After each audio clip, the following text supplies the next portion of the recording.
জনগণ তো বলতেছে, আপনারা জনগণের কাছে যান না, হয়তো জনগণের কথা শুনেন না, আপনারা হয়তো একতরফা শোনেন, হয়তো আপনারা আরেকটা শ্রেণী আছে ওই শ্রেণীর কাছে যান না, আপনারা ওই গল্পই শুনতে চান যে গল্প আপনাদের ভালো লাগে, যে ডক্টর ইউনূস শান্তিতে রেখেছে আমাদেরকে, ডক্টর ইউনূসের পরে আমরা যারা ক্ষমতায় আসবো তারাও শান্তিতে নহর বইয়ে দেবো।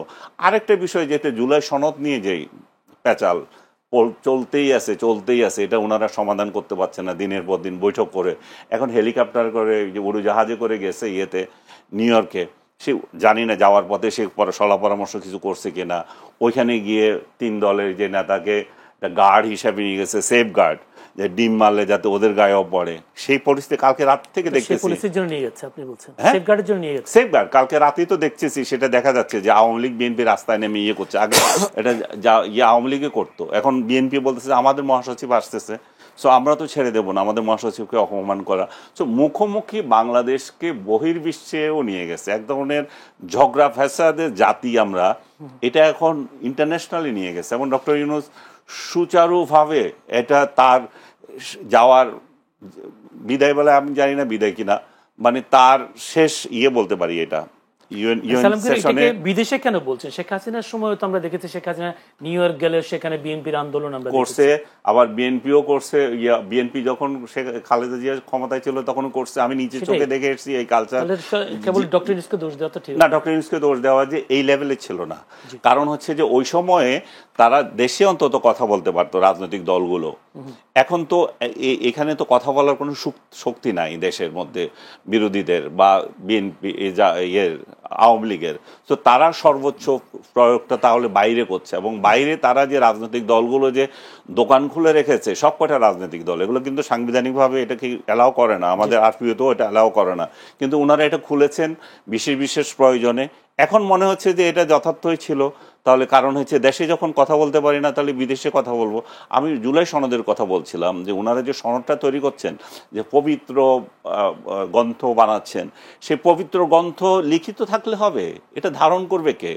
এই চোর বাটপার যদি একই রকম থাকে, যদি এই কর্তৃত্ববাদী শাসন একই রকম থাকে, যদি আমাদের মেন্টালিটি এটা থাকে যে বিরুদ্ধ মত কেন আছে, তাকে কেন জেলে ধরা হয় না, তাকে কেন মারা হয় না, তো তাহলে এই পবিত্র বাণীগুলো তো দরকার নাই, এগুলো সব আবর্জনা হয়ে থাকে। ধন্যবাদ আনিস আলমকে। ব্যারিস্টার আসাদুজ্জামান ফুয়াদ, একটি অভিযোগ তিনি করেছেন, বিগত আওয়ামী লীগ সরকারের আমলে শান্তিপূর্ণ ঘুমের অধিকার ছিল, নিত্য প্রয়োজনীয় পণ্য জনগণের সহনীয় পর্যায়ে ছিল, কি বলবেন?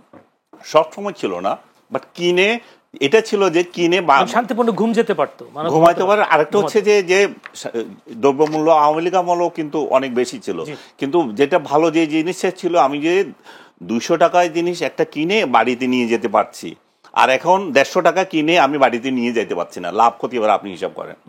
যদি একটু প্রথম কথা হচ্ছে, আনিস ভাইকে শুরুতে যেটা জিজ্ঞেস করেছি এটা উনি 2 মিনিট হুমকি আকারে নিয়েছেন। আমি যেটা বলেছি যে আপনি দ্বিমত প্রকাশ করার কারণে আপনাকে কেউ হুমকি দিচ্ছে কিনা এটা আমি জানতে চাই, কারণ এটা আমিও প্রতিবাদ করবো। তো আনিস ভাইয়ের অলমোস্ট সব কথার সাথে আমার দ্বিমত আছে। একটা যেটা চাঁদাবাজির কথা বলছেন, এটা জেনুইন কথা, ফেব্রুয়ারিতে ভোট হওয়া উচিত, এটার সাথে একমত, আমার দল ফেব্রুয়ারিতে নির্বাচনে যাবে। বাকি অলমোস্ট সব কথাই হচ্ছে আমি আওয়ামী লীগের 16 বছরের বয়ানের একটা রিজেম্বলেন্স দেখলাম আর কি, এবং যেটার সাথে আমি রেসপেক্টফুলি ওনার সাথে দ্বিমত করছি। প্রশ্ন কথা হচ্ছে, দেখবেন যে যখনই আমরা আমাদের আজাদির লড়াইটাকে দিল্লির আধিপত্যবাদের বিরুদ্ধে নেই, এবং গণ অভ্যুত্থান যে দিল্লির আধিপত্যবাদের বিরুদ্ধে একটা লড়াই, একটা জনগণের মানে প্রচণ্ড রকম স্বতঃস্ফূর্ত প্রতিবাদ, এইটাকে আনিস ভাইরা মেনে নিতে পারছেন না। এবং ওনারা দেখবেন একটা অভিযোগ করেন প্রায়, যে আমরা এইটাকে 71-এর মুখোমুখি করছি, এটাকে আমরা 47 মনে করতেছি। আপনি জেনারেল আপনি ইন্টারভিউ করেন না? আমি তো গ্রামে গত 1 সপ্তাহ গ্রামে কাটায় আসলাম, আমাদের গ্রামে যাওয়ার জন্য বলছে, কারেক্ট অ্যাডভাইস, রেগুলার যাচ্ছি, এবং ওনাদের থেকে গ্রামে গঞ্জে সাধারণ মানুষ চরে টরে গিয়ে টিয়ে সব জায়গাতে কথাবার্তা বলছি। গ্রামের মানুষদের ভিতরে কি আসলে এই জিনিসগুলো এইভাবে কাজ করে? এভাবে কাজ করে না তো, ওনারা বাংলাদেশকে এইভাবে দেখে না। আওয়ামী লীগের চোখ দিয়ে বাংলাদেশকে যেভাবে দেখা হচ্ছে, দেশের মানুষ বাংলাদেশকে এইভাবে দেখেন না। অতএব সেই জায়গাতে দিল্লির আধিপত্যবাদের বিরুদ্ধে লড়াইয়ের কথা বললেই 71-কে ছোট করা হয়।